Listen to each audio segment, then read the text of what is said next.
In case you were under a rock this week, a new prince has arrived. The Duke and Duchess of Cambridge produced a royal offspring. And even if you don't care, it was impossible to miss. As noted by one Irish-American news site, the royal baby makes Americans go weak at the knees. Why is that? How can it be? How soon we forget. Does the Battle of Lexington Green mean nothing to you loyalists? Apparently not. America, the news the world has been waiting for. It's a boy. The world has been waiting for this? Really? We are watching that door once again, rather obsessively. And that obsession ran deep. Within 1 hour, Facebook says the royal baby had been mentioned more than 1 million times on the site around the globe. Even the more serious network newscasts felt compelled to lead with the royal birth. Good evening. It was a day of drama in the land of Shakespeare. But despite what appeared to be an insatiable appetite for all things royal, the Duchess's parents were the first family to get a look. Ratings for cable channels and the networks were, well, meh. The royal stork has arrived at the House of Windsor.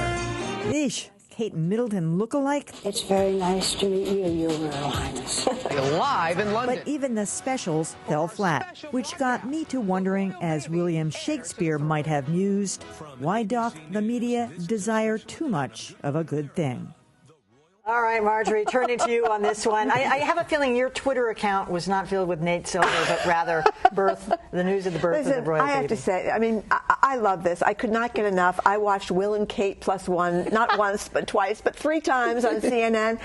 You know, it's a happy story. Over here we have the Wieners, and over there they have the Windsors. And here you hope that they're in love, they're a good-looking young couple. As someone said, they're glamorous and dull at the same time, and you want to believe that things are going to turn out better than when Princess Diana announced, like 2 weeks into her marriage, that there were 3 people in the marital bed from the word go, that this is going to be a happy marriage. So much of the news, I also think this is a gender thing.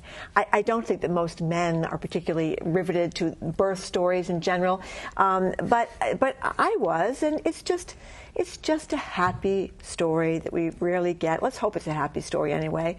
And that's why I loved it. Could not get enough. How about you, Callie? I enjoyed it, too. Basically because I feel as though, as you said, they're glamorous and dull. That they have a little bit that you know something about them because they tried so hard in parts of their life to have a normal life. I love the fact that they're at her mother's home with her. She wanted to be home with her mother. She just had a baby. And then I feel a little bit sad that his mother's not there. I mean, you know, so these universal feelings about it. Then I'm fascinated with the merchandising and that the swaddle thing is sold out. And also what you're talking about. When the baby came out, he was in a little swaddle. It's got little birds on it, sold out. And then the one with the white, that sold out. And they weren't two. And they weren't very expensive. There you go, you bought it. So they weren't very expensive. Her dress is sold. They tried to get a copy of her dress, but that was custom made for her. I mean, they have made a lot of money on these ancillary things. Now, in the middle of waiting for the birth, a couple of interesting stories came forth. Like several networks actually did pieces about the difference in the way we birth here in America and in England. And I thought that was fabulous because they talked about more natural ways of birthing there, which is accepted, much more medicine here.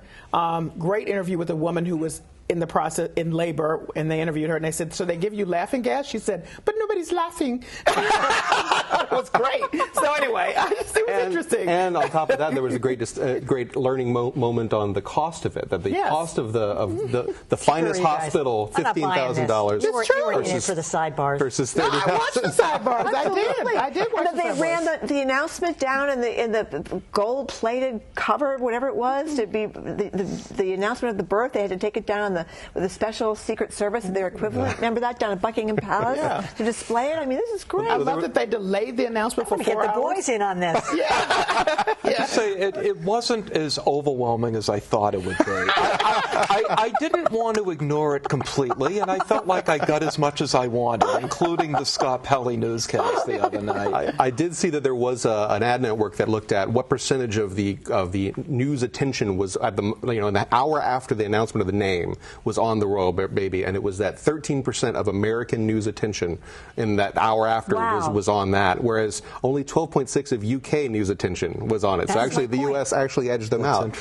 Why is there so much attention in the United States? Because of my daughter. I think the better comparison is actually not U.S. versus UK. It's the royal baby versus Kanye and Kim's baby. Yeah. I think part of it is that this is the kind of thing that Scott Pelley doesn't feel too terrible about putting on the news. There's a mainstream media ability to focus on this, whereas I think there are a lot of people for whom this was the second most important birth of the last 2 months. And Diana, I mean, the Diana thing, right. I remember when she was killed, stunned by the outpouring. I covered her funeral. It was unbelievable. Miles of flowers everywhere you went, and people talking about how she'd been a role model. She had a few problems, obviously, but I think people liked that she had the anorexia or whatever she had, and she was doing the landmine stuff, and Elton John loved her. So it was amazing how people in Britain identified with Princess Diana. All right, I'm convinced.